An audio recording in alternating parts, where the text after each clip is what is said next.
गरियाबंद के देवभोग में नेता और डॉक्टर की लड़ाई के बीच मरीजों की जान के साथ खिलवाड़ किया जा रहा है। डॉक्टर और स्वास्थ्य अमले ने भाजयुमो जिला अध्यक्ष पर दुर्व्यवहार करने का आरोप लगाते हुए स्वास्थ्य सेवाएं ठप कर दी हैं, जिसका खामियाजा मरीजों को भुगतना पड़ रहा है। क्या है पूरा मामला, इस रिपोर्ट में आप देखिए।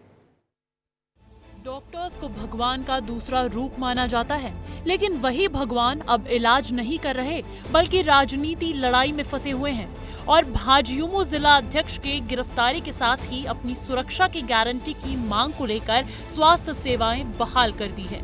मामला बीती रात का है, जहां भाजयुमो जिला अध्यक्ष अपने परिजन को लेकर इलाज के लिए अस्पताल पहुंचे थे, लेकिन छोटी सी बात को लेकर डॉक्टर्स और भाजयुमो जिला अध्यक्ष के बीच विवाद हो गया। बात इतनी बढ़ गई कि देर रात दोनों ही पक्षों को थाने पहुंचना पड़ा। चले जाओ, निकलो, हॉस्पिटल बंद रहेगा 2 दिन तक बोला। खुद हमारा गोरिया बिस्तर बांध के निकाल दिया। मरूंगा कि जीऊंगा मैं, चलने में तो एम्बुलेंस ने मेरे को लाया घर जाके और फिर पहुंचा, बोले कौन पहुंचाता है। यहाँ पे बोतल चढ़ाने आए थे 9 बजे। यहाँ पे डॉक्टर लोग बंद कर रहे हैं, अस्पताल नहीं हो रहा है। बता दें कि डॉक्टर और अन्य स्टाफ योगीराज पर बीती रात के अलावा आए दिन इसी तरह दुर्व्यवहार करने का आरोप लगा रहे हैं। रात की बात को लेकर और आए दिन हो रहे दुर्व्यवहार को लेकर अब मोर्चा खोल दिया है। देवभोग अस्पताल के सभी वार्ड्स में सन्नाटा पसर गया है। ओपीडी और दवा काउंटर भी बंद है। भर्ती मरीजों को भी अपने हाल पर छोड़ दिया गया है। वहीं दूसरी तरफ भाजयुमो जिला अध्यक्ष अपना अलग ही तर्क दे रहे हैं। वोमिटिंग की कंप्लेन से पेशेंट आया था, मैं उसका उपचार कर रहा था। मुझे जो उनके साथ व्यक्ति आए थे योगीराज जी, उनके द्वारा अपने हिसाब से उपचार करने के लिए दबाव डाला गया। मुझे ज़बरदस्ती सीजी निकालने के लिए कहा गया। उसके बाद जब मैंने उसके लिए मना किया तो मेरे साथ बहस की गई, धक्का मुक्की की गई। बाद में मुझे ये कहा गया कि तुम तो यहाँ बाहर से आते हो, मैं यहाँ का लोकल हूँ, तुमको देख लूँगा बाहर निकल के। जान से मारने की धमकी दी गई कि तुमको यहाँ कोई बचाने वाला नहीं रहेगा। ऐसी बहस की। फिर सिस्टर जी लोग थे, उनके साथ भी बहस की। पहले भी वो पूर्व में ऐसी घटना कर चुके हैं। चल गए तो वहाँ पर डॉक्टर नहीं था, तो फिर इनकी रवैयों को देखते हुए हमने तत्काल जा करके थाना परिसर में एफआईआर दर्ज कराने के लिए आवेदन दिए। उसके बाद हमने धर्मगढ़ जा करके उस मरीज का जांच कराया।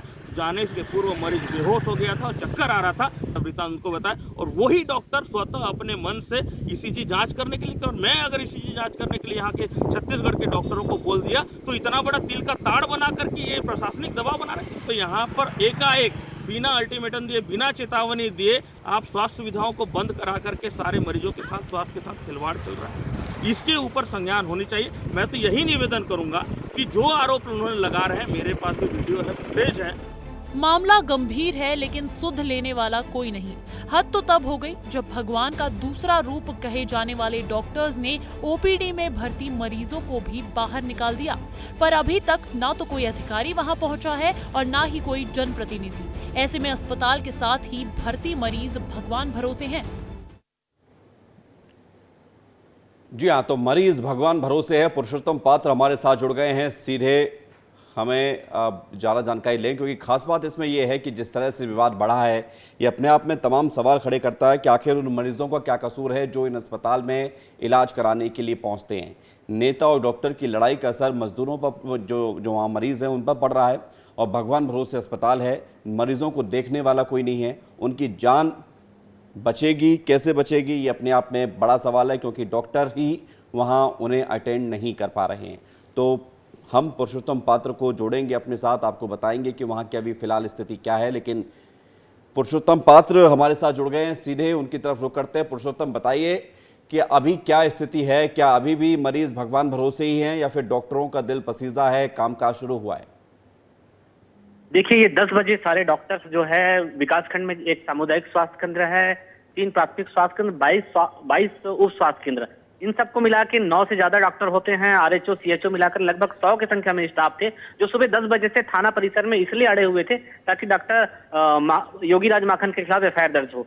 पुलिस ने मामले का संज्ञान लेते हुए तत्काल ही मामला दर्ज कर दिया था। उसके बावजूद भी वो 3 बजे तक अड़े हुए थे, और तब तक अड़े थे जब तक उच्चाधिकारियों ने उन्हें यह निर्देश नहीं दिया, उन्हें निर्देश दिया कि आप बिना परमिशन के इस तरह से धरना प्रदर्शन कर रहे हैं, जो कि गलत है। उच्चाधिकारी में दखल के बाद 3 बजे किसी तरह इमरजेंसी सेवा को उन्होंने बहाल किया। जो मरीज जिन्हें बाहर निकाल दिया गया था, कुछ 2 से 3 मरीज जो मौजूद थे कैंपस में, उनका इलाज शुरू कर दिया। लेकिन जिनको घर घर वापस पहुंचा दिया गया था, कुछ गर्भवती महिलाएं थी जिन्हें आंदोलन के ठीक है पहले घर पुरुषोत्तम, पहुंचाया यानी गया कि था, अब वो आज स्थिति भी उनको- धीरे धीरे करके सुधार आ रही है। शुक्रिया आपका हमारे साथ जुड़ने के लिए और तमाम जानकारी के लिए।